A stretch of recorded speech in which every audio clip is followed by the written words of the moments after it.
Este episodio es presentado por Oxigenados, terapias que despiertan tu ser. Migrar es empezar desde cero, pero también es despedirse de todo sin ceremonia.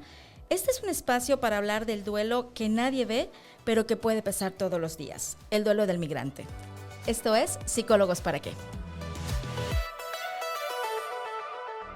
¿Buscas reconectar contigo y transformar tu bienestar? En Oxigenados encuentra terapias de alto impacto, retiros, servicios terapéuticos y orientación vocacional. Atrévete a descubrir tu propósito. Síguelos en Instagram como oxigenados.mx. Hola, bienvenidos a un nuevo episodio de su podcast favorito, Psicólogos para qué. Estamos en el episodio 5 de la temporada 3. ¿Sí? Temporada 3. Ya temporada 3.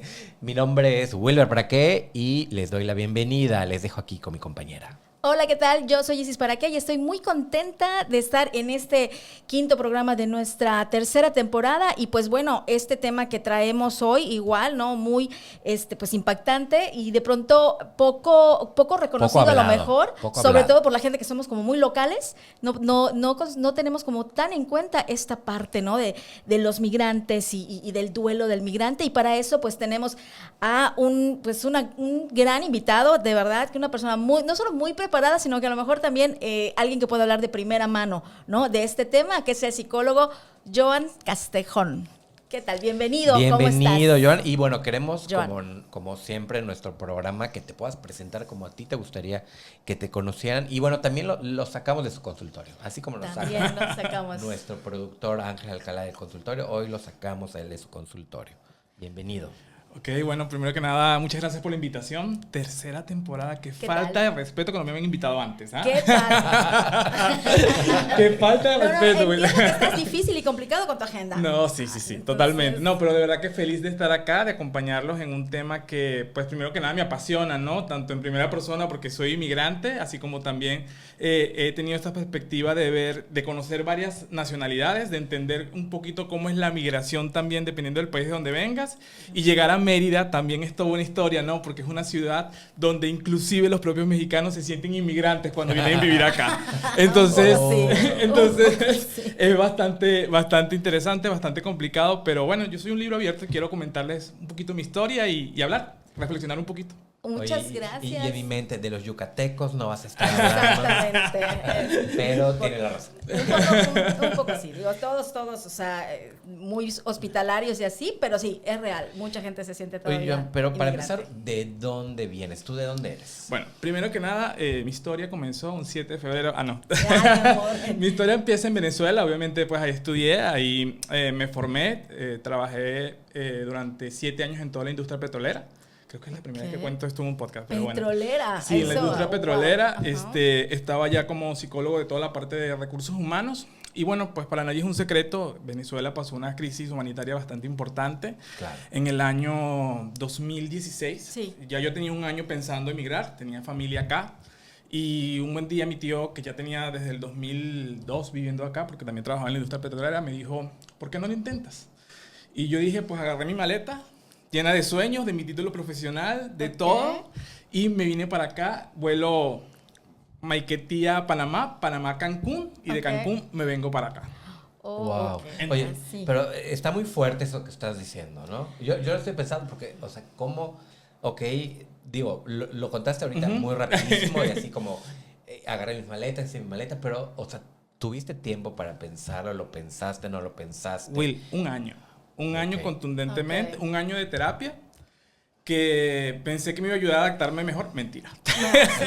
Y esa es la primera gran falsa sobre lo que es la migración, porque obviamente es un proceso psicológico. Tú te desprendes, tú comienzas un viaje interno.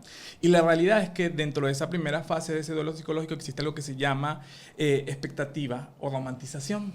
Tú crees que al principio vas a llegar y que todo va a ser igual que antes, que vas a conseguir trabajo, que lo vas a lograr. Vienes un nuevo mundo, nuevas oportunidades, una nueva ciudad. Y la realidad es que es un choque bastante grande. Entonces yo creo que parte importante de la migración es que la gente no lo dimensiona o no lo vive de esa manera. Y sin embargo yo tuve un año para pensarlo. Yo tenía mi proceso psicológico bastante avanzado y tenía un año con terapia preparándome para todo esto, que sí hice yo muy bien. Yo, emigrantes, con buenos papeles. ¿Qué quiere Ok. decir eso? Yo apostillé todo, Oh, todo. ok. Y eso es algo que a veces la gente no sabe, pues la implicación económica también tiene toda esa preparación de documentos para que tú puedas llegar de forma legal en el país. Cuando yo llego, la realidad es que no tenía una oferta de empleo, no tenía modos pues, Ok. de cómo permanecer aquí en Mérida y me tocó buscar una oferta de empleo que vino acompañada después de 6 meses de estar acá, de Wow. conociendo, de viendo, tú sabes, integrándome a la sociedad, comiendo cochinita los domingos. ¡Qué rico! Tenía también familia acá que pues te daba un poquito pues la perspectiva y logro conseguir una oferta de empleo y con eso puedo ir a los Estados Unidos para regresar y hacer mi entrevista consular acá. En el entendido de que, y eso es algo muy importante, porque yo creo que una cosa es cuando tú decides emigrar por voluntad propia o cuando te toca hacerlo por razones de que un país está condicionado. Son dos condiciones Claro. completamente diferentes. Bien. No es lo mismo que tú te vayas porque conseguiste un trabajo y vas a probar y vas a hacerlo con esta, a que Sí. tú digas te tienes que ir del país. Ok, porque aquí no hay futuro. de No, pronto, porque o sea. aquí ya para ese momento pues Venezuela estaba pasando una crisis económica Sí, muy importante. recuerdo. Yo a pesar de que tenía pues una estabilidad financiera bastante importante, ya toda esa estabilidad se había devaluado completamente. Ok. Wow. Entonces, no sé, bueno, para que dimensiones, haz de cuenta que mi aguinaldo, por decirlo de alguna manera, equivalía al 33% de mi salario anual. Ok. Es decir, si eran 100,000 pesos que ganabas en el año, te daban 33,000. Sí. Yo con esos 33,000 el primer año, viaje, Europa, tato. Ese último año yo pude nada más cambiar una llanta de mi coche.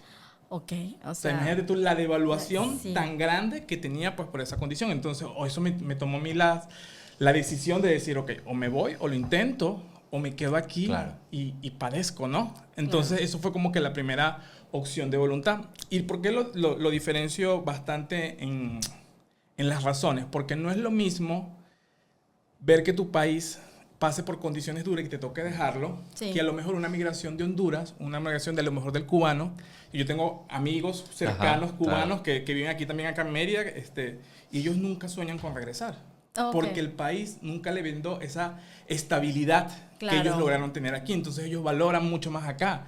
Pero en mi caso, yo viví súper bien en Venezuela, estudié allá, crecí allá y valoraba y añoraba eso que yo había construido. Oh. Además, que también había una implicación profesional, pues yo había desarrollado ya había hecho una maestría, había hecho un montón de cosas. Ya, y ya llegar tenías carrera. y llegar aquí, donde nadie te conoce, donde a lo mejor... Tu trayectoria, ajá, ¿tú ajá, por qué no. te vienes, no? Sí. Y en la entrevista era así como que, ajá, pero ¿tú qué quieres? Ah, ¿será que vienes a traer malas cosas acá? ¿Será que vienes a traer...? Entonces, así como también ese es eso, también vas a escuchar gente que a lo mejor te dice, bueno, es que tú vienes aquí a quitarles la oportunidad a mucha gente, ¿no? Tú vienes aquí ok. ¿Qué tal, a yucateco? quitarte, Está ¿no? muy mal. Pero también tienes gente muy bondadosa, tienes gente que te va a dar la mano, tienes gente que te va a tratar con mucha bondad, tienes gente y amigos que te van a hacer sentir parte de... Entonces, hay unos aprendizajes que por ahí se los voy a comentar más adelante, pero tienen que ver mucho con lo que pensamos, con lo que a veces pensamos sobre la gente en Yucatán, que también tengo mucho para decir y muchas cosas buenas y bondades. Wow. Ok, ya. Pero más allá de esa primera fase es muy de ese choque, ¿sí? Porque después que tú tienes esas expectativas y piensas, sí, lo voy a lograr, me va a ir súper bien, y no sé, es tan bien, te llega un choque, y ahí es donde comienza el inicio de esa depresión, por llamarlo de alguna manera, o tristeza. Sí, es una añoranza. Ese duelo del que se Ese habla. duelo que se habla. ¿Y Que además es un duelo que ni se habla. O sea, exacto. Es o sea, un duelo que no está se visto, no es visto considera de como- pronto. como Y tal. que tú, si no eres inmigrante, no lo dimensionas nunca, No. porque no está, Exacto, sí. no está en tu sentir, no está en tu Exacto. realidad. No. Entonces, la realidad es que comienza esta fase de añorar. A mí, fíjate que el choque más grande así cultural, a mí me pasó algo loquísimo, ¿no? Tenía que ver con la seguridad. En Venezuela yo nunca pude sacar mi celular en un transporte público. Ok. Imagínate tú el nivel de inseguridad que tenía, había unas condiciones, ahorita ya Claro. cambió, es diferente, pero Claro. cuando yo llego aquí, me monto el transporte público y veo a todo el mundo sacando su celular, Celular.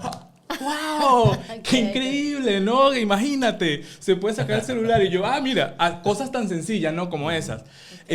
También, pues, ¿qué me chocaba? A ver, ¿qué no me gustaba? En un principio. Cuando llegaste. Cuando llegué, sí quiero, porque obviamente me El gusta. calor. Ah, sí. Al calor, obviamente, A también. mí no me sí, gusta, el soy ca- yucateca. Toda Fíjate, mi vida estaba fíjate acá. que lo cómico fue que en febrero, cuando yo llegué, ese año hacía mucho fresco, febrero todavía, Y yo le decía a mi tío, pero tú me engañaste, no es que hace calor. No, o sea, ¿cómo es posible que haga tanto frío acá? Y llegó mayo. Y llegó mayo Sí. y ya entendí por qué hablaban. Ay, sí. Y ahí yo quería ponerle, me acuerdo que me cepillaba los dientes al mediodía después de comer y yo no me podía porque el agua hervía, Ah, hirviendo, ¿sabes? Y yo decía, Sí. yo creo que vale la pena ponerle hielo al agua aquí. Sí, es correcto, Entonces, sí. obviamente eso es un proceso, pero simplemente físico que se van viviendo. Claro. Pero la realidad es que tú tienes un apego emocional importante y esa es la gran diferencia en que tú te adaptes o no. Porque tú realmente vienes aquí y te tienes que adaptar. Así Tú es. tienes que venir con respeto. Tienes que venir a dar lo mejor de ti. Porque la realidad es que tú estás llegando y nadie te conoce. Entonces, si yo tenía a lo mejor esa postura de ego, de que, ay, no, para nada. Yo entendí que la humildad era lo primero que tenía que hacer. Ok. ¿Sí? Entonces, y es mi primer aprendizaje como inmigrante y es algo que he compartido con varios pacientes también porque esta migración venezolana me ha dado la oportunidad de atender gente en Colombia, en Chile, en Estados Unidos, en Inglaterra. Claro. Entonces, mi primer aprendizaje sobre mi migración y mi propio proceso es humildad para entender que todo puede pasar. Humildad para entender que todo puede Y pasar. cuando te digo todo puede pasar, es que un día estás arriba, otro día estás abajo, un día estamos a la derecha, otro día estamos a la izquierda. Claro. Entiende que todo puede pasar. Entonces, así como todo puede pasar, las cosas malas también van a pasar. Así es. Entonces, a lo mejor ese principio, que fue muy chocante para mí, que fue a lo mejor en una situación bastante pues conflictiva, me tocó pues ir a varias entrevistas, no te conocen, Claro. la gente dice, ay, ¿qué le va a costar? ¿Sabes? Es que, ¿será que sí se adapta? Me acuerdo yo que mi primer trabajo fue en una financiera, yucateca, y me ayudó mucho, ¿no? A entender la documentación. Cosas sencillas que a lo mejor nadie cree que pueden ser un tema, pero sí, la realidad es que en mi país era cédula de identidad, aquí es IFE o INE, como le llamen, Sí, tienes que sacar el distinto. CUR, el número de seguro social, entonces todo esto. Pero la realidad fue que, fíjate, lo que me pasó, a mí yo me acuerdo que algo que yo llegué, algo que me chocaron un poquito fueron los salarios, ¿no? Estas condiciones que yo decía, Dios mío, ay, pero ¿por qué pagan tan mal? Pero si yo hubiese tenido esta postura de no aventarme un trabajo a lo mejor que no me pagaba en ese momento, no hubiese tenido la oportunidad de crecer. Claro, Entonces ok. yo trabajé 2 semanas y esas 2 semanas el propio director dijo, denle un aumento. Y fue lo que me pasó en esos primeros 6 meses. Entonces dice, ok, si yo trabajo y si yo demuestro que valgo, pues tú vas a crecer también. Pero si yo hubiese tenido una actitud a lo mejor muy arrogante, muy soberbia, sobre que a mí no, yo tenía que llegar, tenía que demostrar. Y eso fue algo que yo siempre tuve muy claro. O sea, en ese momento tú estabas sobrecalificado, pero Ajá. realmente tú llegaste al trabajo que Que te tocaba hacer. Que me tocaba hacer. Entonces, yo paso 6 meses, fueron 6 meses ahí que trabajé, creo que 7 meses que trabajé en esa empresa y me busco otra empresa porque obviamente ven mi CV, tenía toda esta experiencia petrolera, tenía toda esta historia de vida ya, que a donde podía demostrar conocimientos ávidos en recursos humanos. Y me llama esta empresa que queda por carretera Biomán. Ajá. Y justamente la que estaba de directora en esta empresa de recursos humanos es de Colombia. Y tenían operaciones en Mérida, tenían operaciones en Querétaro y tenían operaciones en Monterrey.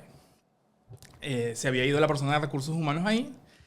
Y yo voy a la entrevista. Mira, yo sé esto, yo sé esto, yo sé esto. El de la planta no quería que fuese yo. Ok. La que dijo sí, denle el chance fue la colombiana. Porque obviamente él decía que cómo va a llegar, y tampoco, y ni siquiera lo critico, porque es que tú puedes pensar eso. O sea, una persona que va llegando, que no entiende, que no identifica ni siquiera que es un IFE, que es un INE, Claro, ¿sabe? A lo mejor le va a costar A lo mejor le muchísimo, va a entonces costar. no todo el mundo. Sin embargo, esta colombiana dijo, no, denle la oportunidad, yo sé que lo va a lograr. Y en esa empresa duré trabajando 6 años y medio. Con ¿Qué? todo, viví todo lo que hacen los yucatecos, viví todo, me adapté a todas las fiestas que hacía, celebré el Día de Muertos, me regalaban mi movipollo todos los noviembre la propia gente de Humán, celebré pues cualquier cantidad de cosas y tradiciones acá que me permitieron ir adaptándome, ¿no? Esa es la gran Ok. diferencia. En esta nueva experiencia tú dijiste, o sea, Yucatán de aquí soy, Mérida Sí, de aquí soy. es más, tanto así que me logro naturalizar, que ese es un proceso sumamente interesante también, que se vive de la parte psicológica bien distinta, porque yo decía así como que tienes una identidad construida y eso es parte Claro. de lo que te afecta también en tu duelo migratorio, porque tú te sientes partido por la mitad. Tú dices, ¿de dónde soy? Ya no soy ni de acá, ni de aquí. ¿En dónde estoy? Me estoy construyendo acá. Me encanta que me digan ahorita lo de mi vida social, porque comparo, obviamente, cuando llegué, mis fines de semana eran en mi casa, así, solo, sin nadie. Ahorita tengo cualquier cantidad de amigos acá, que la gente me dice, cónchale, pero a ti es con cita, ¿no? Hay que pedirte. Entonces, tú te vas adaptando y tú te vas asumiendo. Entonces, el poder naturalizarme, el poder generar bases aquí, me permitieron, pues, ir creciendo. Ir comprando una casa, comprando un carro, haciendo pues vida acá, que te va obviamente pues ayudándote a adaptarte mucho más a los propios procesos. Pues disfruto obviamente, en septiembre siempre celebramos con mi familia el grito, y no soy mexicano, pero me siento como tal, y nunca voy a dejar de ser venezolano porque es una parte muy importante mía, claro. Y el acento todavía se mantiene. Tengo ya casi 10 años trabajando aquí con todos recursos humanos todavía no tiene acento yucateco. Y todavía el yucateco no se me pega, pero es porque es mi esencia, es mi forma de ser, no tiene que ver nada más. Entonces, darme cuenta de que yo también hacía una identidad aquí, porque ustedes dicen que no se me sienten, pero todos mis amigos de otros lados me dicen, sí has cambiado la voz, sí te ha cambiado la voz. Ayer llego por ahí, ¿cómo es que dicen acá? Como hablamos aporreado. Aporreado, ándale, sí, que ya estás hablando como así. Entonces, pero a mí me gusta, porque también habla de mi historia, habla de lo que yo he vivido aquí. Entonces, eso te va ayudando a ir construyendo, te va ayudando a ir haciendo. Y siendo resilientes, ¿no? Además, ¿no? Digo, y mira, o sea, todos los que hemos empezado terapia sabemos que el primer paso es difícil, pero necesario. Y pues lo increíble es descubrir estas herramientas que complementan este proceso. En Oxigenados, además del acompañamiento con psicólogos, tienen terapias de alto impacto, inmersión en hielo, flotación, respiración funcional, experiencias que te conectan contigo, desde lo físico hasta lo emocional. Conócelos en Instagram como @oxigenados.mx. Y bueno, después de esta mención que nos hace Isis, que la verdad estamos muy contentos que nos acompañe en estos programas. Joan, platícanos un poco entonces qué ha sido lo más, digamos, no quiero hablar de lo más difícil, porque ya has hablado de lo difícil que es este cambio, ¿no? Del migrante. Pero ¿qué ha sido lo positivo, lo bueno, lo que te has encontrado? Más que del yucateco, de la migración. O sea, yo como, ¿qué fue lo más difícil de dejar tu país? ¿Qué fue lo más difícil de dejar mi país? O de la segunda, voy primero con lo tuyo, creo que. Ok, hay un segundo aprendizaje que tiene que ver con no generalizar. Okay. Esta idea de creer que porque somos de alguna región o porque somos de algún lado traemos ciertas características es completamente irracional. Eso no existe, señores. Cuando la gente dice, ay, no, es que los yucatecos son flojos. No, para nada. Yo conozco un montón de gente que le echa muchas ganas a la vida aquí y trabaja todos los días para lograrlo. Cuando la gente me dice, es que a lo mejor son muy clasistas. No, para nada. Tengo una amiga maravillosa yucateca, que es una Verónica Vargas, que siempre trato como que de centrar, ¿sí? Toda la información, y por eso siempre dicen, no generalicen, no creas que porque van a decir, que los venezolanos son buena gente. No, para nada, también vas a ver venezolanos que son buenos y son malos, eso no tiene nada que ver. Claro. Entonces, cuando tú tienes ese aprendizaje, cuando tú tienes ya ese aprendizaje me lo dio la propia vida, las acciones buenas que me pasaron con mucha gente acá, porque así como también estaba a lo mejor el que me comentaba que a lo mejor tú vienes a quitarle el trabajo a alguien, también me decía, tú vienes a sumar y nos vienes a dar todo tu talento aquí a la organización. Entonces yo decía, mira, son las mismas caras de una moneda. Entonces cuando tú tienes ese equilibrio, ¿no? En no dejar que esos comentarios, que esa gente que simplemente están sesgados en ciertas situaciones generalicen tu realidad, tú te vas a sentir mucho más adaptado y vas a estar mucho más tranquilo. Okay. Entonces, cuando digo no generalicen ni para lo bueno ni para lo malo. O sea, en todos lados lo vas a conseguir. Y te das cuenta de lo bonito que puede ser esta tierra, de lo bonito, de lo afectuoso que tienen que ser, de las personas como son. Pueden también haber muchas cosas buenas, como también pueden haber cosas malas, como lo hay en cualquier otro lado. Es correcto. Entonces, eso sería como que parte importante. Yo me acuerdo, mira, gestos geniales de la gente... En Humán específicamente, cómo llegaban y me llevaban una bandeja de pica así, mire, para usted. O sea, sin yo pedirlo, sin nada, claro, era simplemente mi trabajo el que había hablado y toda esa resistencia que a lo mejor existió en algún momento con esta persona de la gerencia o de la planta que no quería. Fíjate cómo un venezolano llegó a trabajar en una empresa yucateca, una empresa mexicana, y que se adaptó y pudo estar 6.5 años ahí y convivió con los de Humán y fue a comer panucho allá en el mercado de Humán y hicimos la misa de la Virgen de Guadalupe el 12 de diciembre y llegué. Entonces, eso también obviamente te conecta, te da pues identidad, te da la posibilidad pues de tú construir tu propia historia acá y de acordarte. ¿Qué fue lo más difícil de dejar mi país? Mi familia, mi arraigo. Eso siempre es lo más difícil y creo que es algo que en mi caso y desde mi proceso personal y desde el proceso de cualquier inmigrante, yo lo construyo así, es itinerante. Okay. ¿Sí? Es una tristeza itinerante, es una añoranza. ¿Sabes? Es una añoranza y lo platico porque lo platico mucho. Entendí que siempre tenía que hablar del tema migratorio, tenía que hablar porque también tengo amigos de otras nacionalidades acá y yo les preguntaba, yo les decía, oye, pero tú no extrañas esto, yo te veo aquí tan bien, tan feliz aquí y yo como que siempre le ando buscando un meollo al asunto, ¿no? Y veíamos los casos separados y me decía, Joan, lo que pasa es que tú estás aquí, tú estás con algunos familiares, pero tú tienes a tu mamá y tu mamá viviendo allá, tienes a tu hermano allá, tienes gente muy querida allá, ellos tienen toda su familia acá. Ya. Entonces, ¿cómo esa diferencia te hace algo tan marcado en tu sentir, en tu añoranza, en lo que pues tú deseas? Hoy en día, si me preguntan, yo tuve la oportunidad de ir hace poco y regresar, obviamente súper cambiado, pero ya eso, yo no extraño un país, yo extraño una época. Y yo entendí que yo tengo a Venezuela en mi corazón, que siempre voy a ser venezolano y que se lo comparto a la gente, porque vas conmigo y vas a comer arepas, porque vas conmigo y te voy a cocinar, porque ya tenía una compañera de trabajo que quiero muchísimo, que me dice, que ya no, como no estoy en esa empresa de trabajo, me dijo, Joan, extraño tus arepas, quiero que me des arepas. Entonces yo, bueno, fíjate, yo quiero comer panuchos, entonces ahí nos andamos añorando. Entonces tú vas construyendo, tú vas haciendo y eso es lo que te va a garantizar una buena adaptación, porque tiene que ver con esa última fase. Hagan de cuenta que es obviamente la expectativa romántica, el choque cultural. El choque cultural, ¿sí? La resiliencia es la siguiente fase, que es esta etapa donde tú te puedes adaptar. Y la última tiene que ver con la adaptación o la marginación, que realmente es una realidad. Okay. Hoy en día, por ejemplo, yo me siento completamente adaptado. Hoy en día, pues, estoy aquí trabajando pues, a tiempo completo. Tengo una casa, tengo amigos, pero a lo mejor hay otras historias que son distintas. Sí, y es lo que nosotros no podemos nosotros, en este caso, generalizar, porque también a veces queremos creer que una misma historia va a ser para el mismo inmigrante. No es el mismo. Es diferente. No es el mismo venezolano que llegó con estas condiciones, porque tenía condiciones muy importantes. Yo tenía un tío ya viviendo aquí, tenía primas acá, tenía gente pues que me ayudó socialmente. El que llega solo la tiene más difícil. Sí, claro, okay. El que viene de otro país que no tiene nada también la tiene más difícil. El que se viene de Estados Unidos para acá y comienza a vivir otra vida también la tiene completamente diferente.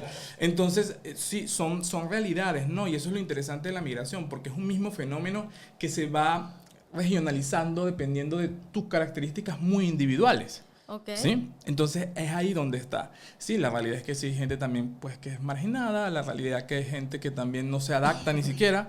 Yo conozco gente que llega acá, pero tú lo ves en la actitud, es distinto la forma en cómo llegan ciertas personas aquí, ciertas personas no. Es más, me pasaba muchísimo con otros compañeros que venían de otros estados para acá y yo sentía pues cierta resistencia hacia ellos, pero ellos no se daban cuenta que la resistencia lo determinaba la actitud con la que tú le llegabas a la gente, con la que tú le hablabas. Okay. Entonces eso es muy importante y ahí me lleva al gran tercer aprendizaje, que tiene que ver con ser gentil. Ya, ok. Sé gentil a todos los niveles. O sea, sé gente, no hay necesidad de tratarnos mal, no hay necesidad de que tú vengas con soberbia a que le llegues a decir a las cosas a la gente, que llegues a tratar mal a la gente porque tardó en un servicio, que vengas a trabajar mal al mesero. Claro. Entonces, cuando tú vienes con esa gentileza y tú entiendes que esa gentileza no es nada más por ti, es por el otro, porque a lo mejor ya la está pasando mucho más compleja tu situación y tú vienes a lo mejor con tu actitud a hacerlo sentir mal. No lo tienes. Exacto. Y para mí, esa realmente es la última herramienta que me consigue adaptarme completamente acá. Okay. Cuando vas por la vida como con eso. Y resumí todo esto bastante, pero obviamente fueron todas unas historias que me conectan con esos aprendizajes, ¿no? Okay. Oye, Joan, ¿qué le recomiendas a los migrantes? Pensando desde la parte psicológica. ¿Es recomendable tomar un proceso terapéutico? Terapia. Por favor, terapia. Sí. que a veces es difícil al principio porque obviamente a lo mejor no tienes los recursos, pero la realidad es que hay un montón de organizaciones que te dan ese apoyo. Está ahí en internet, creo que conozco una que se llama Psicólogos Sin Fronteras, que son personas que dan apoyo pues a personas que tienen situaciones migratorias y te pueden atender en ese proceso, porque sí es muy complejo y es complejo en todos los niveles, en todos los países y con todas las condiciones que puedan existir con cada gobierno, porque no es lo mismo yo que pude naturalizarme a los 2 años, porque yo venía de un país latino, pero a lo mejor si eres de un país europeo o africano, tu naturalización a lo mejor tarda 5 años. Ok. ¿Ves? Entonces, cada realidad es muy distinta. Entonces, si me preguntan si la terapia siempre es del primer día, eso es básico, señores. No importa si con migración o sin migración, hay que revisarse. Hay que uno mirarnos hacia adentro para nosotros, pues, a partir de ahí generar esos cambios, ¿no? Wow, muy bien. Yo, pues, nuestros tiempos. No. Esto es como terapia, pasa volando. Es correcto, eso el es como tiempo terapia. del podcast. Y bueno, nos tenemos que despedir. No sé, Isis, si quieres. Sí, o sea, de verdad que yo te agradezco mucho esto que compartes, porque como lo mencionaste en un inicio, a veces no dimensionamos realmente esta situación de las personas que vienen de otro lugar o que cambian de país, porque pues cambian completamente sus circunstancias.